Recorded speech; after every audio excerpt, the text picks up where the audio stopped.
Level 1. The Academy Kid. You are 8 years old.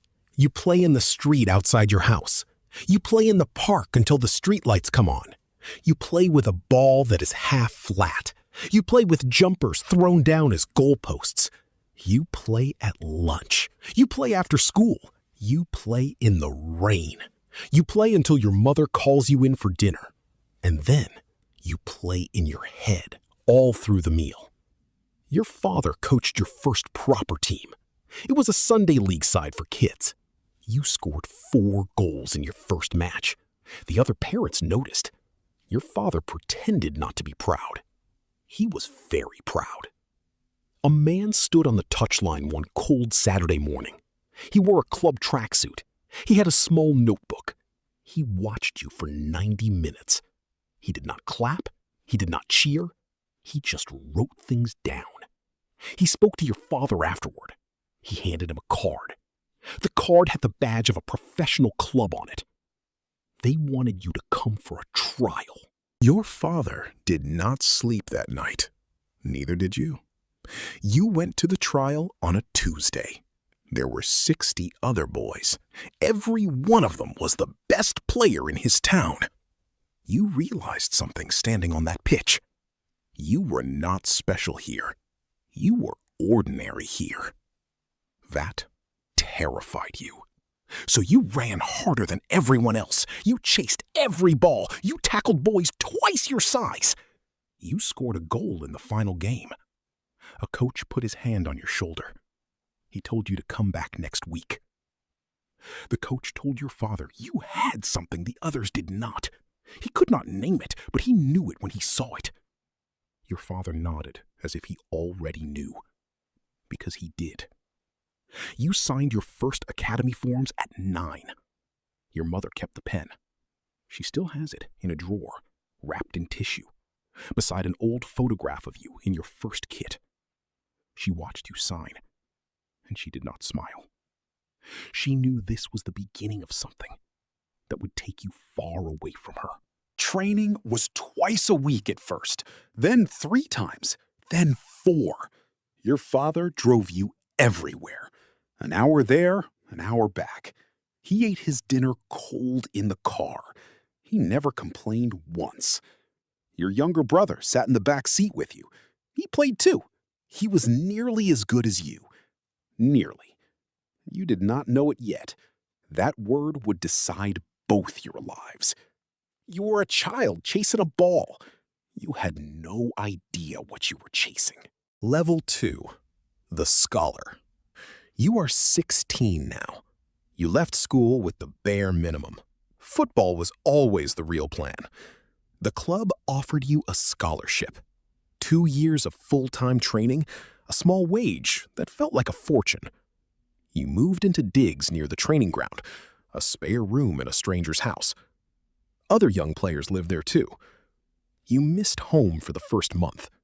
You called your mother every night. You stopped calling so often after that. The homesickness did not vanish. It just sank somewhere deep where you could function around it. You learned to live with a low hum of loneliness that never fully went away. Your brother did not get a scholarship. The club released him at 15. He took it badly. You did not know what to say to him. You still trained. You still ate. You still chased the dream while he watched it end. A wall went up between you two. Neither of you mentioned it. Your days were brutal and simple. You cleaned the first team's boots. You scrubbed the changing rooms. You set out the cones at dawn. The senior pros barely looked at you. That was the point. You were nothing yet. You had to earn the right to be seen. Training was 2 hours every morning, tactics in the afternoon, gym work after that. You learned how professionals actually live. You learned that talent is the cheapest thing in football. Every dropout you saw had been the best player in his town once, just like you. And it had not been enough. Everyone here had talent. What mattered was what you did with it. You studied your diet. You studied your sleep. You studied the way the best young players moved. The coaches graded you every month. A green report meant you survived. A red report meant you were close to being cut. You saw boys get released every year. They cried in the car park. Their parents stared at the ground. One day, they were footballers. The next day, they were just teenagers with nothing. You promised yourself that would never be you. You started watching footage of yourself late into the night, hunting for every flaw a coach might find. You worked on your weak foot until it stopped being weak. You stayed behind after every session to strike free kicks at an empty net. The groundsman would lock up around you while you kept going in the dark. You played for the youth team on Saturdays. Scouts from bigger clubs came to watch. You played like your future depended on it. It did. At the end of your second year, the manager called you up. He wanted you to train with the first team. You phoned your father from the corridor. He went quiet on the line. Then he said one word. Level 3, the reserve. You were 19. You signed your first professional contract. The number on it made your hand shake. It was more money than your father earned in a year. You gave him some of it. He tried to refuse. You insisted. You owed him every mile of those drives. You trained with the first team most mornings. The senior players were faster than anything you had felt. The game moved at a speed that scared you. A second of hesitation, and the ball was gone. You made mistakes. The manager shouted. The older pros said nothing, which was worse. You learned to keep your head down. You learned to listen. You played for the under-23s in the evenings. Half-empty stadiums, a few hundred fans, scouts in the stands with clipboards. You were stuck between two worlds. Too good for the youth team, not ready for the first team. That gap swallows a lot of players. The club kept telling you that your time would come if you were patient. Patience is the hardest thing to ask of a young man who can see his whole career slipping past. You watch some of them quit.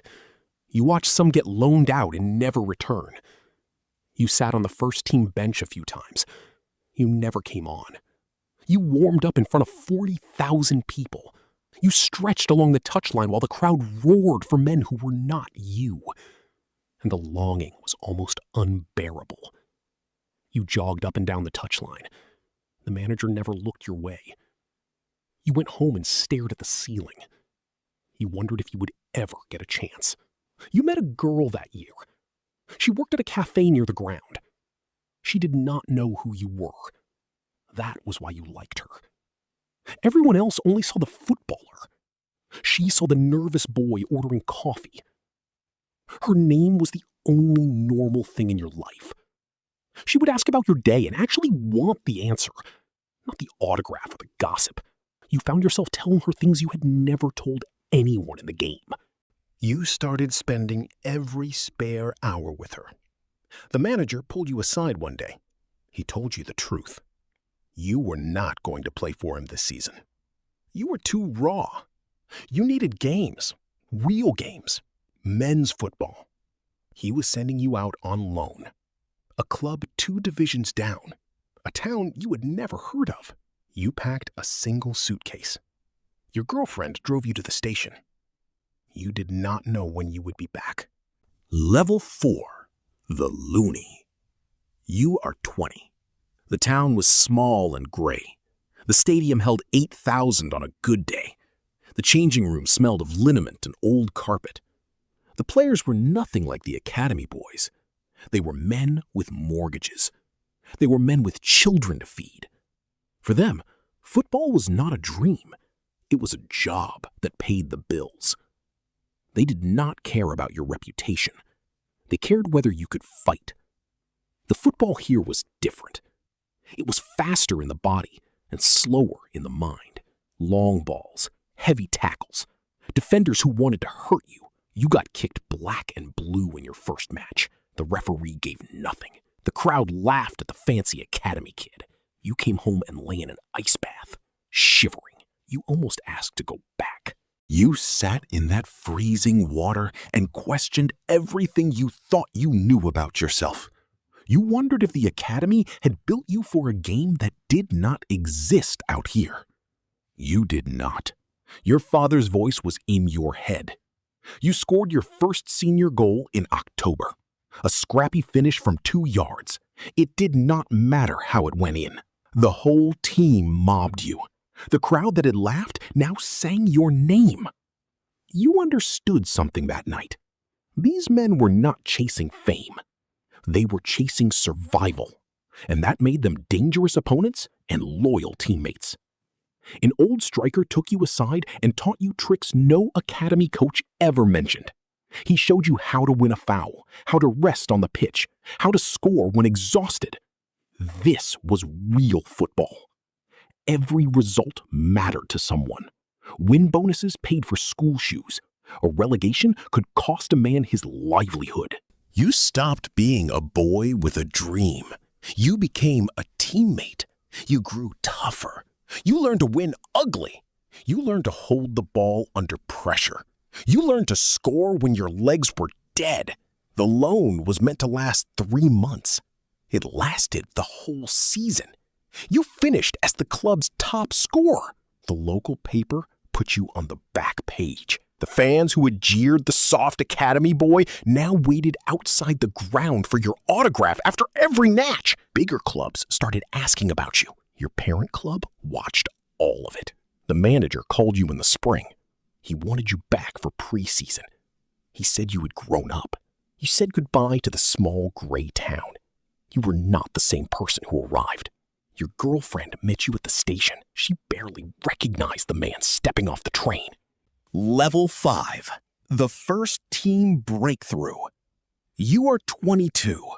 Preseason went better than you dared to hope. You were sharper, stronger, braver. The loan had hardened you. The manager noticed. He named you on the bench for the opening game. The top flight, the big stadiums, the cameras. You sat there with your heart hammering. In the 70th minute, he called your name. You stripped off your tracksuit. Your legs felt like water. You jogged onto the pitch in front of 60,000 people. The noise hit you like a wall. You touched the ball for the first time. The crowd held its breath. You did not hide. You demanded the ball again. You played the way you always had as a boy. Free, fearless. The defenders were faster and smarter than anything in the lower league. But the loan had taught you to compete. You did not look like a boy out of his depth. You looked like you had always belonged there. You made your full debut a month later. You scored in the second half. A low drive into the corner. You wheeled away and pointed at the sky. Your father was in the stand. He was crying. You saw him later in the players' lounge. He hugged you so hard it hurt. He could not speak. He did not need to. Both of you knew what those drives had bought. You became a regular by Christmas. The fans had a song for you now. Children wore your name on their shirts. Strangers stopped you in the street. The girl from the cafe was your fiancée now. She kept you grounded. She reminded you who you were before the noise. You needed that more than you admitted. The money grew. The contract was renegotiated. You bought your parents a house. Your father cried again when you handed him the keys. You bought yourself nothing flashy. You watched a teammate sign a huge deal and disappear into nightclubs and fast cars within a single season. You wanted longevity, not headlines. Your brother came to your games sometimes. He stood in the crowd that chanted your name. You always bought his ticket. You wanted him there, even though a part of you knew it must have hurt him to watch. He had been nearly as good as you, and nearly is the loneliest word in football. You never asked how it felt to watch you. You were afraid of the answer.